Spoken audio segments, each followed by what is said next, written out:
Dice la palabra del Señor en el libro de Santiago, en el capítulo 1 y a partir del versículo 2 hasta el verso 8.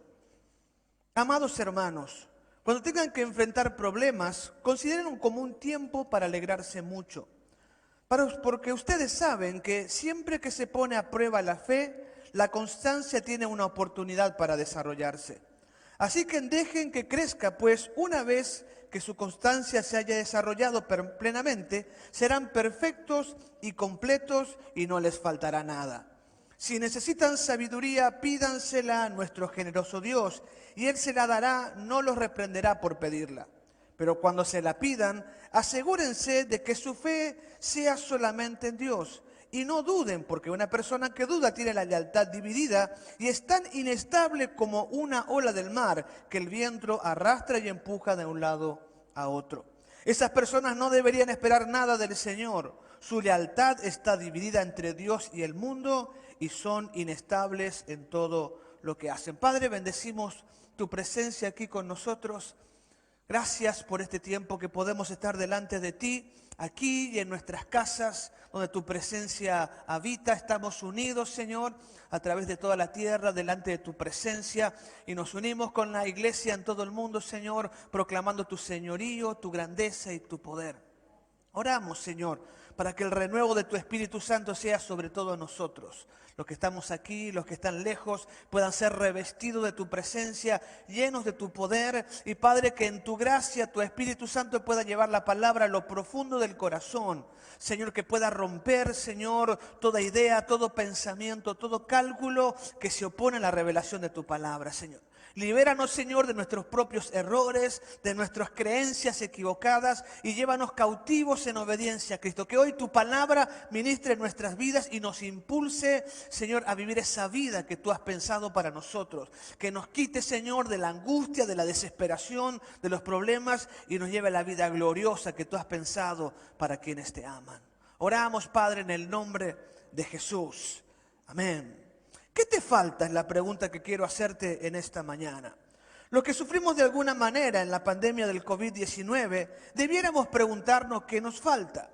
La pandemia del COVID-19 es una prueba por la que está pasando toda la humanidad. No nos cabe la menor duda de esto. Esta es la prueba. En esta prueba la mayoría ha sido afectado en la economía. No sé si a usted le ha pasado como a mí, pero los ingresos se han visto reducidos, muchos han perdido sus empleos. Otros han sido cesados en el trabajo por un tiempo y algunos, como mi caso, han tenido que ver reducidos sus ingresos por diferentes razones. También otros en esta prueba que estamos pasando, muchos millones están sufriendo en el área de salud, más de 35 millones de contagiados en el mundo. Hasta el día de ayer más de 1.000 fallecidos, 1.060, si no me equivoco, fallecidos aquí en Paraguay. Así que, aparte de los problemas de salud que muchos han experimentado, también algunos han experimentado la pérdida de familiares. Hay miles de personas enlutadas en Paraguay a causa de esta pandemia. Y muchísimos afectados en el área de las emociones. Tal vez que es el mayor problema que esta pandemia nos ha provocado. El miedo, el temor, la duda, la angustia, la incertidumbre de lo que va a venir. Todos estamos pasando este problema. Y si estamos pasando este problema, esta prueba, digo que deberíamos preguntarnos qué nos falta. Porque Santiago 1:4 dice que luego de la prueba seremos perfectos y completos y no nos faltará nada. Y leo Santiago 1:4. Así que dejen que crezca, pues una vez que su constancia se haya desarrollado plenamente, serán perfectos y completos y no les faltará nada. Lo que dice Santiago es que la prueba va a terminar cuando no les falte nada, cuando estén perfectos y completos y no les faltará nada. Dicho de otra manera, la prueba continuará hasta que no nos falte nada. Si la prueba continúa, si aún hay problemas en nuestras emociones, si aún hay problemas en la economía, si hay un problemas en la salud o cualquier tipo de prueba, debiéramos preguntarnos qué nos falta, porque lo que dice la palabra del Señor, que cuando no nos falte nada, entonces la prueba terminará. Podemos creer que la pandemia no termina porque aún no se ha desarrollado la vacuna. Y aunque esto puede ser cierto, a la luz de Santiago 1:4, la prueba no termina porque todavía no somos perfectos, no somos completos y nos falta algo. Así que en medio de las pruebas tenemos siempre la reacción de preguntar, ¿por qué? ¿Por qué a mí? ¿O para qué, Señor, esta prueba más espiritual? El por qué es menos espiritual y para qué, cuál es el propósito, es más espiritual. Pero quiero decirte que para que esta prueba termine es mejor preguntar qué me falta. Y cualquiera sea tu prueba, si tal vez lo que estás pasando no tiene relación con el COVID, tal vez estás pasando una crisis en diferentes áreas que no tiene que ver con la pandemia mundial, igual tendrías que preguntarte qué me falta. La prueba de terminar cuando estemos completos. En este sentido, tomando el texto de Santiago, capítulo 1, versículo 2 al 8, hay 3 evaluaciones que todo creyente que se encuentra en pruebas debe realizarse. Y sobre estas evaluaciones quiero hablar en esta mañana. ¿Estás pasando alguna prueba? ¿Hay una situación difícil que afecta tus emociones, tu economía, tu salud, tu entorno familiar, la salud emocional de tu familia? Pues haz 3 evaluaciones en esta mañana para que de esa manera puedas salir de la prueba, estés completo, no te falte nada y la prueba termine sobre tu vida. ¿Cuáles son estas evaluaciones? La primera evaluación sería la constancia. Santiago capítulo 1, versículos 3 y 4. Abra su Biblia allí. Yo sé que con esto de la pandemia dejamos la Biblia de lado. Algunos estaban haciendo así hoy sacando el polvo, ¿verdad? Pero ahora no, ¿verdad? Saque su Biblia allí, ¿verdad? Y léala. Dice Santiago capítulo 1, versículos 3 y 4. Porque ustedes saben que siempre que se pone a prueba la fe, la constancia tiene una oportunidad para desarrollarse. Así que dejen que crezca, pues una vez que su constancia se haya desarrollado plenamente, serán perfectos y no les faltará nada. Lo dice muy claro el texto. La prueba de la fe desarrolla la constancia. Así que dejen que crezca la constancia, porque cuando crezca todo, pues estarán perfectos, completos y no les faltará nada. Constancia, estoy leyendo en la Nueva Traducción Viviente. La palabra constancia, traducida como tal en la Nueva Traducción Viviente, es traducida como paciencia en la mayoría de las versiones de la Biblia. Ahora, en griego esta palabra constancia es la palabra upomone y significa literalmente permanecer bajo. La palabra combina upo o jupo, que significa debajo, y mone, que significa permanecer. Es decir, esta palabra traducida como constancia en esta versión significa permanecer debajo. Y obviamente está hablando de debajo de la autoridad. Es una palabra usada en términos militares. Y tal vez es una de las palabras más ricas del Nuevo Testamento. Habla de permanecer bajo autoridad. Yo permanezco, soy constante bajo la autoridad que tengo. También se puede traducir jupomone como resistencia o perseverancia. Y apunta a la determinación del creyente de perseverar hasta ganar las promesas de Dios. Cuando dice, dejen que se desarrolle la constancia, está diciendo, perseveren, continúen hasta ganar. Y tiene que ver con una cualidad, una determinación, mejor dicho, del creyente, de que va a perseverar hasta que alcance las promesas de Dios.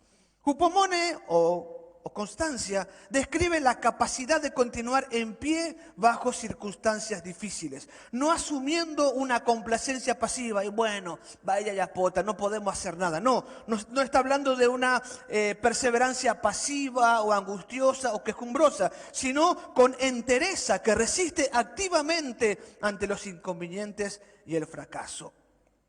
Lo que dice es que la prueba desarrolla esa determinación en nosotros de perseverar. Y esta determinación de perseverar nos lleva a la perfección y cabalidad y nos hace estar completos sin que nos falte nada. Permítanme presentar un ejemplo sencillo. El apóstol Pablo, y en la transmisión de la noche voy a hablar sobre Hechos capítulo 16. El apóstol Pablo está marchando en su plan de evangelización, tiene una meta en su corazón. Hechos 16, tuvo conflicto con Bernabé, sale con Silas a hacer evangelismo, a plantar iglesias, pero dice que el Espíritu Santo le impide una y otra vez predicar. Cuando él llega a una ciudad, Dios no le permite predicar. Así que va rebotando de ciudad en ciudad. Como él está desarrollando la constancia, no deja su propósito de plantar una iglesia, solo que Dios no le permite predicar donde él llega.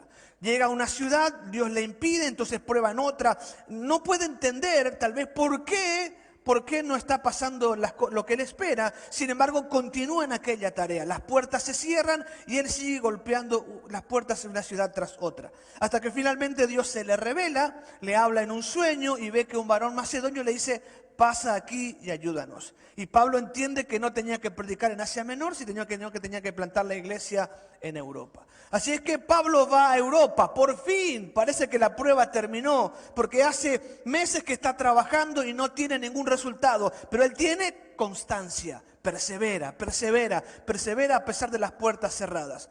Sin embargo, cuando llega a Filipos, no puede hacer lo que siempre hace. Lo que él hace es irse a una sinagoga, predicar allí y formar discípulos. En Filipos no hay sinagoga, o sea que no puede hacer lo que siempre hace. Entonces él persevera y se va por la orilla del río buscando grupo de personas orando, porque los judíos cuando no tenían sinagoga, era un grupo pequeño, por lo menos oraban a orilla del río o del mar el día de reposo. Así que busca por el río hasta que encuentra algunas personas allí y parece que por fin va a terminar la prueba. Pero una mañana, yendo al río para evangelizar, se encuentra una mujer endemoniada, la reprende, libera a esta mujer endemoniada. ¿Y qué le pasa? Se va a la cárcel. Y dice la Biblia que los torturan. ¿Se da cuenta la prueba? Está en el propósito de Dios y ahí lo torturan, lo golpean, lo maltratan y atan sus pies en el cepo. ¿Cómo estaría su nivel de constancia? ¿Cómo usted evaluaría en ese caso? Pues Pablo y Silas a medianoche empiezan a cantar alabanzas al Señor. Su espalda desgarrada, sus pies atados en el cepo, en lo profundo de la cárcel húmeda, después de haber batallado meses queriendo cumplir la voluntad de Dios, cerrándose todas las puertas, cuando por fin una puerta parece que se abre, está torturado y encarcelado. Pero él tiene un alto nivel de constancia. Empieza a entonar alabanzas y sus alabanzas hacen que Dios mande un terremoto, rompa las cadenas, abra el cepo y que el carcelero de Filipos se convierte y junto con él, esa madrugada, toda la familia del carcelero se bautizan al Señor. Esto es un alto nivel de constancia. Las puertas parecen no abrirse, las cosas están mal, pero el hombre y la mujer de Dios sigue. Y al desarrollar su constancia, entonces la prueba se termina. La evaluación sobre la constancia debería tener algunas preguntas como: ¿continúo en lo que Dios me pidió que haga a pesar de las críticas? Es posible que la gente le critique a usted por hacer lo que Dios le ha pedido. A veces su propia familia va a cuestionar lo que usted hace para el Señor. Y en vez de aplaudirlo y felicitarlo y empoderarlo y apoyarlo porque usted hace lo que Dios le pide, la gente lo critica, el pastor le reta, los hermanos no le gusta lo que usted hace. ¿Qué hace en esos momentos? ¿Continúa? Su constancia será alta en la medida que usted continúe a pesar de esas críticas. Otra pregunta sería si las dificultades no cambian mi determinación de seguir en obediencia a Dios. Cuando viene la prueba no te preguntas, ¿será la voluntad de Dios? De todas maneras, Pablo estaba persuadido, las puertas no se abrían, los resultados no venían, no había ningún fruto de su esfuerzo, pero él estaba determinado a hacer la voluntad de Dios. Dios lo llamó a predicar el Evangelio y no había puerta cerrada que callara su boca, porque su constancia era alta. Él perseveró en aquello. ¿Cómo es tu caso? ¿Te preparas para ir al servicio? Y algunos han faltado esta mañana, ¿verdad? De lo que se anotaron. ¿Te preparas para ir al servicio? ¿Se pinchó la rueda? No es la voluntad de Dios. Cuando tenemos esa facilidad de cambio, quiere decir que nuestra constancia está muy baja. No estamos dispuestos a perseverar. Otra pregunta: ¿persevero en mi llamado a pesar de no ver los frutos que quiero? Nosotros comenzamos la iglesia en el año 98 con mi esposa, con 8 hermanos. Y después de un año éramos 7. Usted sabe qué frustración, después de un año uno menos. Se esperaba que uno, ¿verdad?, creciera y multiplicara. Pero después de un año éramos uno menos. Si Dios lo llamó a algo, ¿usted persevera en aquello aunque no ve frutos? La constancia alta tiene que ver con esto. Otra pregunta: ¿puedo soportar las situaciones y personas difíciles sin cambiar el rumbo de lo que Dios estableció para mi vida? Dios me ha puesto a trabajar con personas difíciles. Algunas son insoportables. No lo digo por estudiando como que a usted le pasa, porque a mí me ha dado Dios personas preciosas para trabajar. Sí, no, los difíciles de tratar son los que no se conectan y los que vienen a la noche, no los de la mañana, ¿verdad? Entonces, le pregunto, ¿usted tiene personas difíciles a su entorno, hay situaciones difíciles, ¿mantienen su vida en el rumbo que Dios estableció para su vida? Si Dios lo llamó a prepararse para el ministerio y no tiene para el pasaje ni para la cuota, ¿continúa yendo, se va caminando y enfrenta al administrador igual ahí, sigue con cara de piedra con tal de que cumplir? Porque a veces Dios nos llama a algo y parece que no va a proveer para lo que Dios nos llama. La pregunta es, ¿persevera usted a pesar de la situación en aquello que Dios le llamó?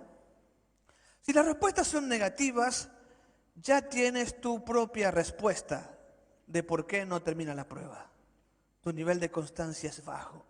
Y Dios va a permitir pruebas todavía en tu vida para seguir desarrollando constancia. Porque cuando la constancia se desarrolla, eres perfecto y completo, cabal, y no te falta nada. Así que yo quiero animarte a reflexionar en esta mañana y que tú puedas considerar cómo está tu constancia y tomar decisiones que corrijan tu falta de perseverancia. Otra evaluación es la sabiduría. En el versículo 5, otra evaluación que deberíamos hacer es la sabiduría. ¿Cómo está nuestra sabiduría? El versículo 5 dice, si necesitan sabiduría, pídansela a nuestro generoso Dios, y Él se la dará, no los reprenderá por pedirla. Para evaluar la sabiduría, necesitamos entender la diferencia entre conocimiento y sabiduría. Esto es muy importante y usando el contexto de Santiago lo voy a hacer. Para evaluar la sabiduría, no se olvide que si nos falta algo, la prueba no termina. Así que, ¿cómo estoy de sabiduría para que la prueba termine? Tenemos que diferenciar conocimiento y sabiduría. Conocimiento en el texto griego original de la Biblia es ginosko y sabiduría es sofía. Sofía es sabiduría, ginosko es conocimiento. En el versículo 1:3 dice ginosko, porque ustedes saben, y el texto griego ahí es ginosko, y en el versículo 5 dice, si necesitan sabiduría, el texto griego ahí es sofía. Son dos diferentes. Vamos de vuelta. Entonces, versículo 1:3, porque ustedes saben, ahí es ginosko, conocimiento. Y el versículo 5, si necesitan sabiduría, esto es sofía. Los que saben necesitan saber. Los que tienen conocimiento les falta sabiduría. Esto es lo que el texto bíblico dice. Ginosko, conocimiento, se puede traducir como percibir, entender, reconocer, conocer. Y es el conocimiento que empieza en un momento y que se desarrolla hasta lograr algo. Hoy no lo sé, luego lo aprendo y luego lo desarrollo. Y esto es lo que Santiago le dice. Tienen que conocer, tienen que saber. O saben ustedes, han aprendido que la prueba les va a desarrollar su fe, su constancia. Esto que han pasado tantas pruebas que ya saben que esto termina con crecimiento espiritual. Mientras que por otro lado, la sabiduría es el uso práctico del conocimiento. Ginosko, conocimiento, sabiduría, sofía. Dice, ustedes saben, tienen el conocimiento, pero les puede faltar sabiduría, es decir, el uso práctico del conocimiento. La sabiduría es la capacidad espiritual para considerar y evaluar la vida y la conducta desde el punto de vista de Dios. Cuando yo tengo sabiduría, lo que conozco lo evalúo desde el punto de vista de Dios. Comprendo cuándo tomar decisiones correctas y hacer lo que es debido conforme a la voluntad de Dios. La sabiduría es la habilidad de poner en práctica el conocimiento. Y voy a dar un ejemplo sencillo, ¿verdad? Todos sabemos que la Biblia tiene una connotación negativa respecto al crédito, pedir prestado, prestar. ¿Sí? No estoy hablando de inversiones, de inversiones para prosperar el negocio, no estoy hablando de eso, estoy hablando de un préstamo. Pido plata prestada para comer o pido plata prestada para comprar algo que no es de urgencia, que no es de necesidad. Hay un contexto negativo en la Biblia respecto a esto, todos lo sabemos. Sin embargo, igual pedimos prestado. La Biblia dice que no hay que salir de garante. La Biblia dice que no salgas de fiador por nadie, porque te van a quitar la cama, dice, debajo de ti. Sin embargo, como le queremos, como es bueno, salimos de garante igual. Entonces hay cosas que sabemos, pero no tenemos la sabiduría para aplicar el conocimiento. Entonces lo que tenemos que evaluar en esta hora es, ¿qué estoy haciendo con lo que Dios me ha revelado, con lo que Dios me ha mostrado y con lo que sé? ¿Tengo la sabiduría para aplicarlo? Es posible que tu prueba termine hoy si aplicas sabiduría al conocimiento que ya tienes. Hay cosas que vos sabés, mirá, discúlpame que lo diga así, ¿verdad? Pero vos sabés que si llegás a tu casa y no sos positivo cuando llegás, supóngase yo llego después de un día de trabajo y tuve un par de consejerías argeles, ¿verdad? Porque es mi trabajo, ¿verdad? Hacer consejería, y vino el director de alabanza y me trató mal porque el micrófono andaba bien y porque no quiero comprar equipo nuevo, y luego la directora de danza se enojó conmigo porque los panderos están todos rotos, ¿verdad? Y la pieza de danza es muy chica y no pueden guardar su vestido. Todos me retaron y llego a casa y entonces digo, ¡ay, qué mal día tuve! Yo sé que si eso hago, la próxima vez que llegue a mi casa, mi esposa va a estar así, en defensiva. Dice, ay, viene otra vez, se va a plaguear de vuelta. Ahora, yo sé, porque lo conozco, que si llego a casa y digo, hola, buen día, te extrañé, mi amor, qué bueno estar en casa. Y luego más tarde me plagueo, porque el hombre necesita plaguearse. Sépalo, hermana querida, que el hombre necesita un lugar para quejarse. El hombre se siente amado cuando alguien escucha su queja. ¿Sabía eso? O sea, lo conoce, así que tenga sabiduría para aplicarlo, ¿sí? Entonces, si yo sé, ahora, yo tengo el conocimiento, lo enseño en tantas consejerías, pero me falta mucha sabiduría para aplicar todo lo que conozco. ¿Cuánto conoce usted de la palabra del Señor? Sin embargo, nos falta sabiduría para aplicar. Aquí la evaluación sería, ¿cuántas metidas de pata he hecho en relación con lo que sé y con lo que hice? Si usted sabía que era mejor callarse para calmar las aguas y después hablar tranquilo, ¿para qué habló? Le faltó sabiduría. Tenía el conocimiento, pero no la habilidad de aplicar la sabiduría. Y muchas pruebas tienen que ver con falta de sabiduría, ¿sí? En las relaciones personales, en el manejo del dinero, en la administración al Señor. Mucho tiene que ver con la falta de sabiduría. Así que evalúese, si ha cometido muchas metidas de pata, haga lo que dice Santiago. Dame sabiduría, Señor. Concéntrese en no solo conocer, sino aplicar lo que conoce de la palabra del Señor. Y finalmente, la tercera evaluación es la lealtad. En el versículo 6 al 8, tenemos que evaluar nuestra lealtad. Versículo 6 al 8 dice así. Pero cuando la pidan, se refiere a la sabiduría, pero cuando la pidan, asegúrense de que su fe sea solamente en Dios y no duden. Porque una persona que duda tiene la lealtad dividida y es tan inestable como una ola del mar que el viento arrastra y lo empuja de un lado a otro. Esas personas no deberían esperar nada del Señor. Su lealtad está dividida entre Dios y el mundo y son inestables en todo lo que hacen. Necesitamos evaluar nuestra lealtad para que la prueba termine, para superar la prueba de una manera correcta. Cuando el versículo 8 dice, su lealtad está dividida entre Dios y el mundo, el texto original dice, tiene dos almas. Tiene dos almas, es decir, un alma, una parte de su ser ama a una cosa y la otra parte ama a la otra. Esta afirmación es tan dura, se refiere al creyente que conoce a Dios y que necesita sabiduría para aplicar el conocimiento. Por eso duda en que Dios responda a su oración. Lo enseñamos, se lo decimos a todo el mundo, Dios responde la oración, pero no oramos. Esto es falta de sabiduría. Ahora, lo que dice el texto bíblico es que la duda no tiene que ver con la falta de experiencia respecto a Dios, sino ni con lo dura que puede ser la prueba. Es decir, la falta de lealtad, el corazón dividido, dos almas, no tiene que ver ni con la prueba ni con la falta de experiencia, porque ya conocen, dice Santiago, ustedes saben, ya conocen. Sino que la realidad es que la lealtad está dividida entre Dios y el mundo, entre la santidad y el pecado. El que tiene dos almas es aquel que sabe que le conviene servir a Dios, pero atesora en su corazón algunos pecados. La lealtad se evalúa por la estabilidad o la falta de estabilidad o la falta de ella. Estabilidad es la calidad de ser estable. Y estable es aquello que se mantiene sin cambios. Estable es aquello que se mantiene sin cambios. Dice el texto de la palabra del Señor. Versículo 8, su lealtad está dividida entre Dios y el mundo y son inestables en todo lo que hacen. Entonces, el inestable es aquel que cambia continuamente, que no puede asumir un compromiso, o lo asume el compromiso, pero es incapaz de mantenerlo, y especialmente a causa de la prueba. En un momento hace compromisos, pero luego encuentra justificativos para romperlos. ¿Cuántas veces, y discúlpame que se lo diga, ¿verdad? Y es mi experiencia personal, cuántas veces dije, hoy voy a ayunar? Después dije, ay, no me siento bien, y desayuno. O, hoy voy a ayunar hasta la noche, después al mediodía, ay, Dios entiende lo que me pasa.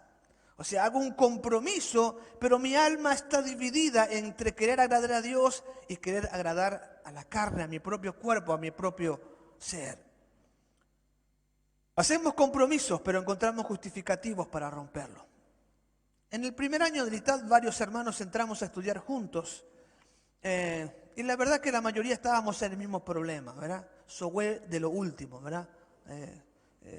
Éramos tan pobres que la gente de las villas decía, pobrecito, así yaranga cocurepi, decían por mí, ¿verdad? Pobrecito ese argentinito, ¿verdad? Decía la gente por mí. Nos fuimos a estudiar, yo me acuerdo bien, pagué la primera cuota y compré el libro Se hizo hombre, que era el primer libro de la primera materia que iba a dar. Luego no pude pagar más la cuota ni el libro, ¿verdad? Hasta después de graduarme. Fueron 4 años de prueba, años difíciles, me quedé sin empleo, una batalla. Hicimos de cuantas cosas pudimos con mi esposa, trabajamos en esto, en aquello y lo otro, pero apenas para aguantar. Era un tiempo de prueba, se tenía que desarrollar nuestra constancia. Fueron 4 años por lo menos, muy difícil. Al terminar el seminario, ya tenía un empleo mejor remunerado en la empresa que terminé siendo administrador después de varios años. Empecé como ordenanza y terminé como el administrador. Pero hasta terminar el seminario, aquellos fueron años impresionantemente duros. Pero no fui el único. Sin embargo, de ese grupo que fuimos a estudiar, fui el único que terminó. Fui el único que terminó. Porque todos encontraron justificativos y eran reales, eran ciertos. Eran problemas reales. Lo cierto es que el que es estable, el que no tiene el corazón dividido, cuando Dios le dice algo, lo hace, persevera, aunque haya muchas razones para no hacerlo. ¿Ha tomado un compromiso con las misiones? ¿El COVID ha afectado su economía? Ha afectado mi economía. Yo estoy ganando 1/3 menos de lo que ganaba antes de la pandemia. Pero yo hice un compromiso con Dios. Y mi compromiso cuando lo hice con Dios no tenía que ver con lo que tenía, sino con lo que yo quería darle. Y mi compromiso debe mantenerse a pesar de que la pandemia ha afectado mi economía. Y así pudiéramos mencionar cualquier área de nuestra vida.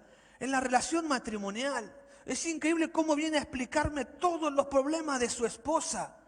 Pero hiciste un pacto, hiciste un compromiso. Puede haber muchísimas razones y podés estar acertado en todas las razones. Pero el que no tiene el corazón dividido, persevera, continúa, no hace cambios, porque entonces ha hecho un compromiso. Ante las pruebas que estás experimentando, necesitas preguntarte, ¿qué me falta?